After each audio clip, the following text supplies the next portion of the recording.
గెలిచేది నీవేలే రేపన్నది పిలిచేది నిన్నేలే నీ వేదనలు మంచల్లే కరిగేను నీ కోరికలు త్వరలోనే తీరేను కన్నీరై జారిన నీవే ఒక వెల్లువ కావాలంట కలలన్నీ నిజమై పాడే తొలి పల్లవి కావాలంట లోకమే ఏకమై వచ్చే నీతో పోరాడితే గెలిచేది నీవేలే రేపన్నది పిలిచేది నిన్నేలే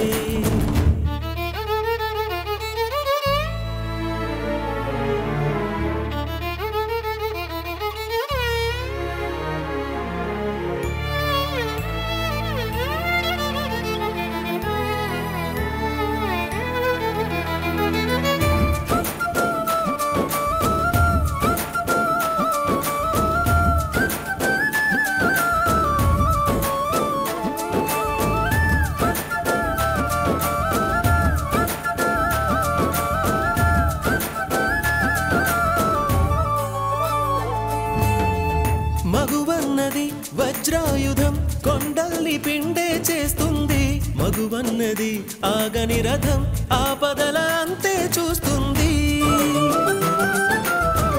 మగువన్నది చిరుదివ్వెల చీకటిని చీల్చుకు వస్తుంది మగువన్నది ఒక గువ్వల నింగికే నిచ్చెన వేస్తుంది మగువకు తెగువే ఉంటే కానిది ఏముంది మగువకు కృషి తోడైతే లేనిది ఏముంది విధి మారగా కథ మారగా కదులు కదులు కథనం వరకు పోరాడితే గెలిచేది నీవేలే ఓ రేపన్నది పిలిచేది నిన్నేలే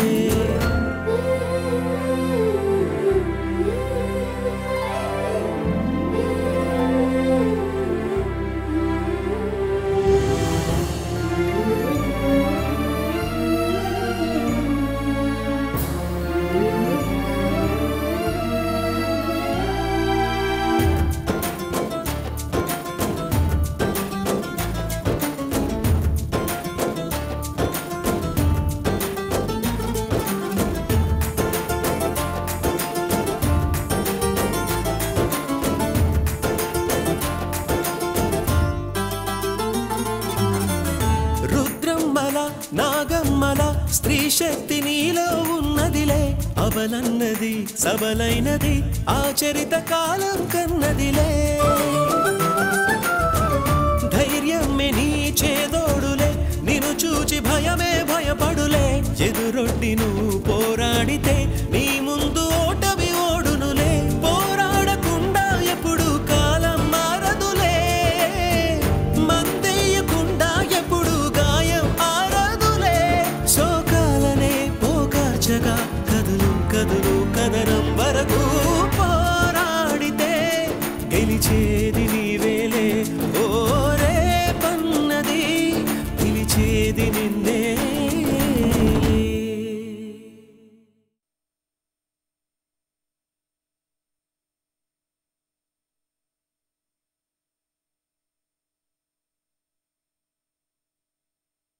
అసలు పోలీసులు సుబ్రహ్మణ్యాన్ని ఎందుకు అరెస్ట్ చేశారు? అదే నాకు అర్థం కావడం లేదు. నేను వర్ణాలు చూసిన క్షణం నాకు ఆగినంత పని అయింది. చచ్చిపోవాలనిపించింది. మహేశ్వరి, నువ్వేం భయపడకు. అతడు ఎలాంటి ప్రాబ్లంలో ఉన్నా మనం సాల్వ్ చేద్దాం. మా ఫ్రెండ్ వాళ్ళ నాన్న ఏసీపీ. నేను వారితో మాట్లాడతాను. నువ్వేం వరీ అవ్వకు. ముందు అసలు ఏం జరిగిందో, సుబ్రహ్మణ్యాన్ని ఎందుకు అరెస్ట్ చేశారో తెలుసుకోవాలి. ఈ విషయం వాళ్ళ ఇంట్లో గ్యారంటీగా తెలుసుంటుంది. కనుక్కుందాం ఆగు. ఒకవేళ ఆంటీకి ఈ విషయం తెలియకపోతే మనం చెప్పి భయపెట్టిన వాళ్ళం అవుతాం. అది నిజమే. అయితే నేను ముందు లావణ్యతో మాట్లాడతాను.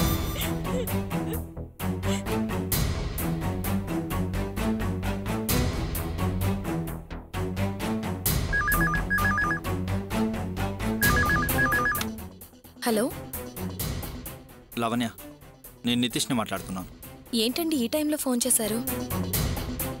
లావణ్య, మీ అన్నయ్య ఏదైనా ప్రాబ్లంలో ఉన్నాడా? అదేం లేదే, అన్నయ్య బాగానే ఉన్నాడే. లేదు లావణ్య, మీ అన్నయ్యని పోలీసులు అరెస్ట్ చేసి తీసుకెళ్ళడం మహేశ్వర్ చూసింది. ఏంటి, అన్నయ్యని అరెస్ట్ చేశారా? ఏ మెల్లగా, ఎందుకు అలా అరిచి అందరికి తెలిసేలా చేస్తావు? ముందు నేను చెప్పేది ప్రశాంతంగా విను.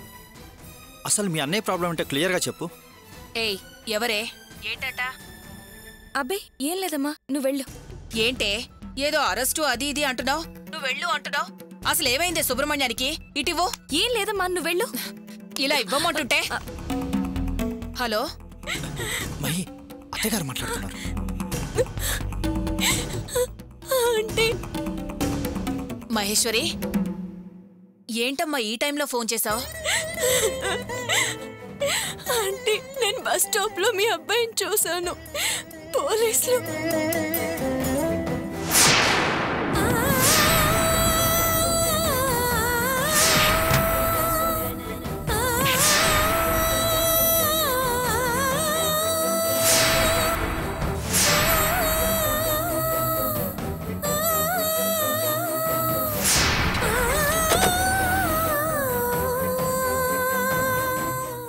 ఫోన్ ఇటివ్వు. నువ్వు ఉండవే. అమ్మా మహేశ్వరి, ఈ విషయంలో సుబ్రహ్మణ్యం తప్పేమీ లేదమ్మా. వాడిది ఒట్టి జాలిగుండమ్మా. ఎవరు కన్నీళ్లు పెట్టినా కరిగిపోతాడు. ఎవరో ఒకడు ఇల్లు తాకట్టు పెట్టి బ్యాంకులో లోన్ తీసుకున్నాడట.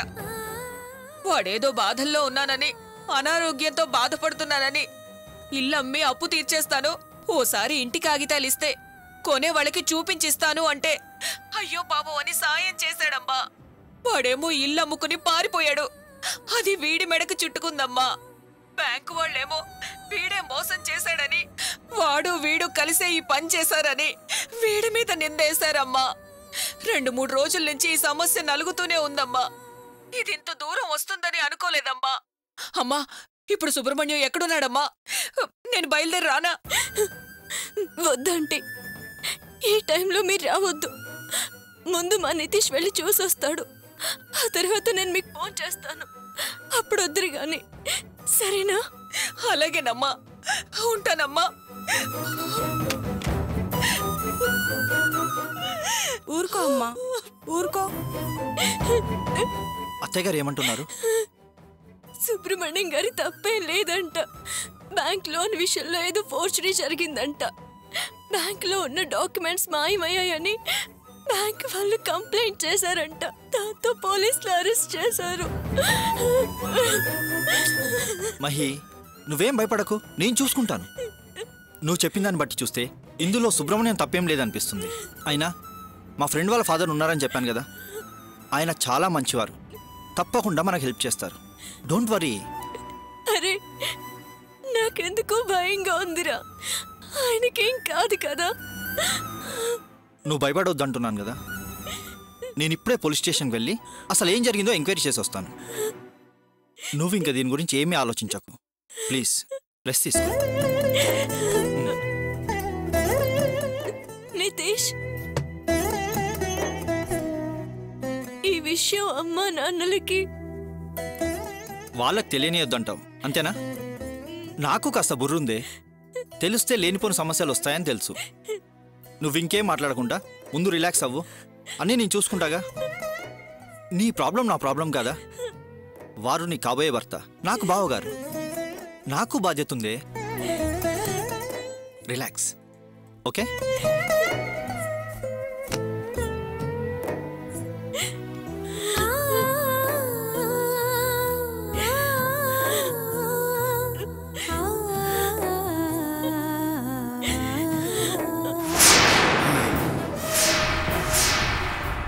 టీ తీసుకురమ్మను. టీదే మంచి పోయా పో.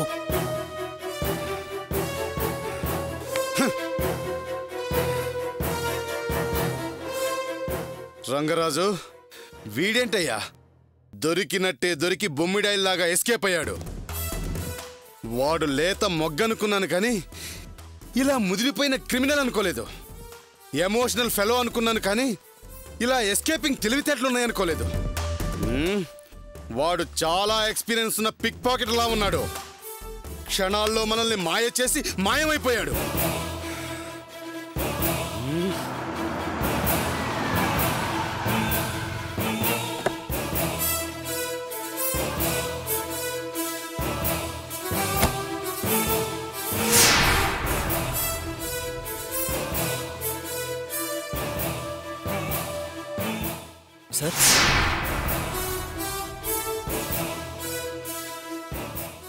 ఎవరు నువ్వు? నేను ఒకసారి సుబ్రహ్మణ్యాన్ని కలవాలి సార్. ఏంటి సుబ్రహ్మణ్యాన్ని కలవాలా? ఇంతకీ నువ్వెవరు? వాడికి నువ్వేమవుతావు? నా పేరు నితీష్ సార్. వారు మా బావగారు. ఓ బామ్మర్దివా? నీలాంటి వాడి కోసమే నేను ఎదురు చూస్తున్నా. టైంకొచ్చి నాకు కాస్త టెన్షన్ తగ్గించావు. రంగరాజు సార్, వీడిని తీసుకువెళ్ళి లోపల ఏవయ్యా. వీడే కాదు, వాడి కోసం ఎవరొచ్చినా సరే మొత్తాన్ని లోపల వేయండి. ఆ తర్వాత ఏం జరిగినా నేను చూసుకుంటా.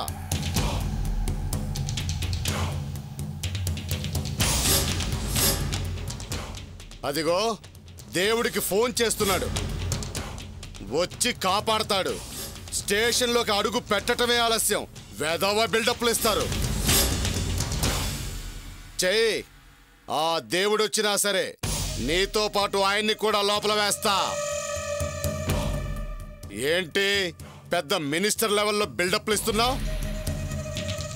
లోపల వెయ్యి అనగానే ఫోన్ తీసి టిక్కు టిక్కు టిక్కుమని ఒక 4 నెంబర్లు నొక్కగానే ఈ నరసింహారెడ్డి భయపడిపోతాడు అనుకుంటున్నావా? ఎవరికి నువ్వు ఫోన్ చేసేది? నువ్వు అనుకునే దేవుడికి కాదు, ఏసీపీ వరప్రసాద్ గారు. ఏంటి సార్, వరప్రసాద్ గారికా? ఏంటి సార్, వరప్రసాద్ గారు మీకేమవుతారు? ఆయన మా అంకుల్. అర్థమైందా? ఏంటి సార్ ఇది? ఈ ముక్క నేను వాక్క ముందు చెప్పొచ్చు కదా. ముందు ఈ సెల్ ఫోన్ కట్ చేయండి సార్. ఆ సుబ్రహ్మణ్యం మా నుంచి తప్పించుకొని పారిపోయాడు సార్. వాట్? మా బావగారు మీ నుంచి తప్పించుకొని పారిపోయాడా? అవును సార్, అతన్ని వెతికి వెతికి కాళ్ళు లాగి అలసిపోయి చివరిగా స్టేషన్కి వచ్చి చతికిలబడి ఇలా కూర్చున్నాం సార్. మీరు ఎవరికి సహాయం చేద్దామనుకుని వచ్చారో అతను సామాన్యుడు కాదు. అయినా సరే మేము ఎలాగైనా పట్టుకొస్తాం. ఆ తర్వాత ప్రొసీజర్ ప్రకారం మీరు అతన్ని ఇక్కడి నుంచి తీసుకువెళ్ళొచ్చు.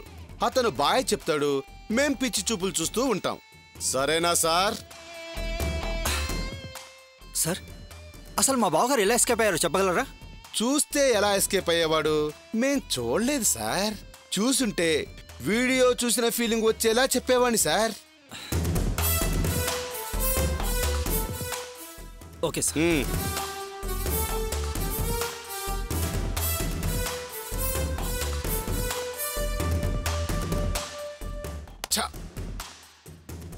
ఏంటిదంతా?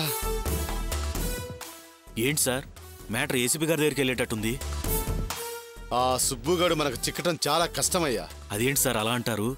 అవునయ్యా, ఏసీపీ వరప్రసాద్ మా అంకులంటూ ఆ సుబ్బుగాడి బామ్మర్ది మన దగ్గరకు వస్తే ఇక మన చేతికి వాడు ఎలా చిక్కుతాడు? కరెక్టే సార్. ఒకవేళ చిక్కినా ఎలా ఉతుకుతాం? ఆ ఏసీపీ వద్దకు వెళ్ళి అయ్యా అంటే చాలు అయ్యో పాపమని బాధతో చట్టం గిట్టం రూల్స్ రెగ్యులేషన్స్ అన్నీ పక్కన పెట్టి హెల్పింగ్ అందిస్తాడయ్యా అతను. జాలి, దయ, మానవత, ధర్మం అంటూ నీతి వాక్యాలు చెప్పే మనిషి అయ్యా అతను. వీడు అంకులంటం చూస్తుంటే సంఖ్యళ్ళు మనకు పడేటట్టున్నాయి.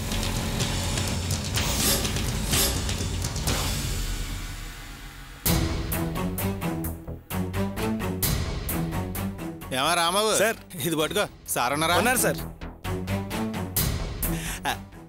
సార్, సుబ్బుగాని లోపలేసారా? మీరు వేస్తే ఉంటారు. ఎక్కడేడు సుబ్బు? రే సుబ్బు, ఎవరు లేడేంటి లోపల? ఏయ్, ఏంటి లోపల చూస్తున్నావు? సుబ్బుగా లోపల లేడేంటి సార్? ఇదిగో నా జేబులో ఉన్నాడు చూడు. ఏయ్, ఏమైంది సార్? పారిపోయాడయ్యా వాడు.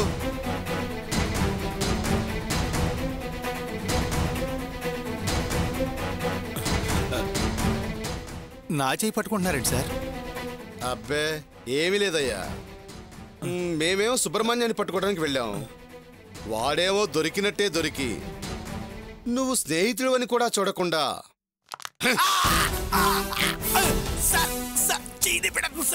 ఇలా మెలి తిప్పి పారిపోయాడు.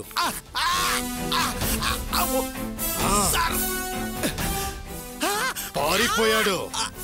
సార్ సార్, నేను హెడ్ కానిస్టేబుల్ సార్. అయ్యో ఎలా మెలి తిప్పేస్తే ఎలా సార్? సార్, కాళ్ళు చేతులు బాగుంటేనే డిపార్ట్మెంట్ ఉద్యోగం చేయగలం సార్, లేకపోతే పిహెచ్సి కోటలు ఎస్టీడీ బూత్. ఏమయ్యా, నీ చెయ్యి విరిగిపోతే మళ్ళీ కట్టించుకోవచ్చు, కానీ కేసు ఓడిపోతే మళ్ళీ గెలవలేం. అందుకే కేసు స్ట్రాంగ్ గా పుట్టప్ చేయాలంటే ఇట్లా పోలీసుడి చెయ్యి విరిచేసి వెళ్ళాడు అంటే కేసు స్ట్రాంగ్ అవుతుంది. వాడి ఎఫెక్ట్స్ అన్ని ఏ ఏసీపీ సమర్థించలేడు. ఎవ్వడూ ఈ కేసులో ఇన్వాల్వ్ కాడు. అందుకేనయ్యా, అందుకే చెయ్యి విరిచి నాది పై చెయ్యి అనిపించుకుందామని చూస్తున్నా. సార్ నేను మీకు సాయపడదాం అనుకుంటే మీరు నన్ను అవుట్ చేసేలా ఉన్నారు. సార్ సార్ మీకు మంచి ఐడియా ఇస్తున్నాను, వదలండి సార్, వదలండి సార్, మీకు దండం పెడతాను. అమ్మా అమ్మా ఇరిగిపోయినట్లున్నాయి. ఓకే సార్, ముందు అర్జెంటుగా రావులపాలెం ఫోన్ చేయండి. ఆడ ఊరెళ్ళే ప్లాన్లోనే కదా తప్పించుకు పారిపోయింది. వాడు వెళ్ళేది డెఫినెట్గా అక్కడికే. అక్కడ వాడిని పట్టుకొని ఎరగదీయండి సార్. మీ పవర్ స్టేట్ ఎంత ఉందని ఆడికి అర్థం కావాలి. నరేష్, కంగారు పడకోయ్, నేనేం చేయలే. నీ తెలివితేటలకి ఇమిడియట్ ఆలోచనలకి నువ్వు అసలు కమిషనర్ కావాల్సిందయ్యా. ఇంకా హెడ్గానే ఉన్నావు. ప్రమోషన్ కోసం ట్రై చేయొచ్చు. ట్రై చేయి, కీప్ ఇట్ అప్.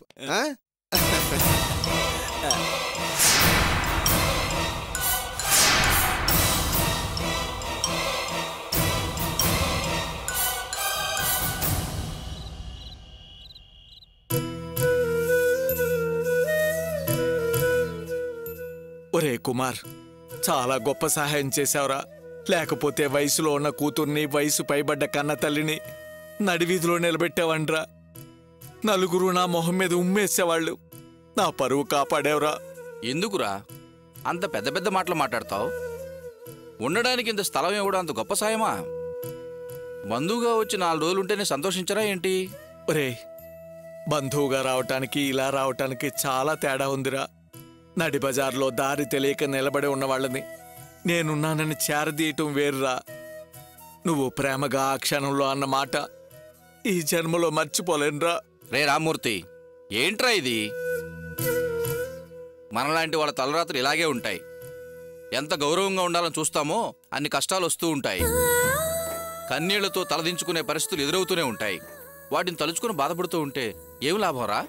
ఈ కష్టం తలరాత వల్ల వచ్చింది కాదురా. నేనే అనవసరంగా అర్హత లేని వాళ్ళకి విలువివ్వటం వల్ల, తల్లి లేని పిల్లని బాధ పెట్టడం వల్ల వచ్చిందేరా. అందుకే బాధగా ఉంది. నీ రెండో భార్య మాటలు విని ఈ అమాయకురాలని చాలా బాధలు పెట్టావురా. సరే సరే, అవన్నీ వదిలేసి ఇప్పటికైనా నిజం తెలుసుకున్నావు. నీ మనసు మార్చుకుని తనను ప్రేమగా చూడాలనుకున్నావు. అదే శ్రావణికి మంచి దేశం మొదలైనట్టని అర్థంరా.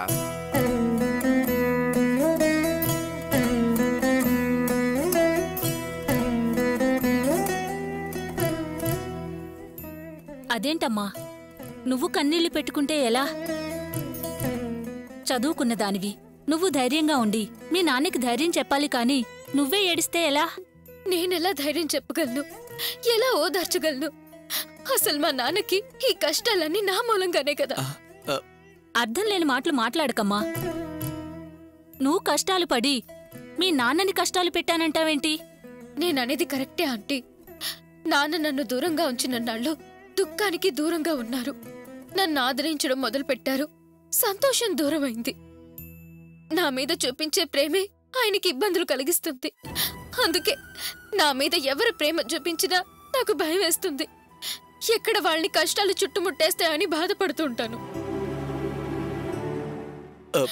శ్రావణి, ఏడవకమ్మా.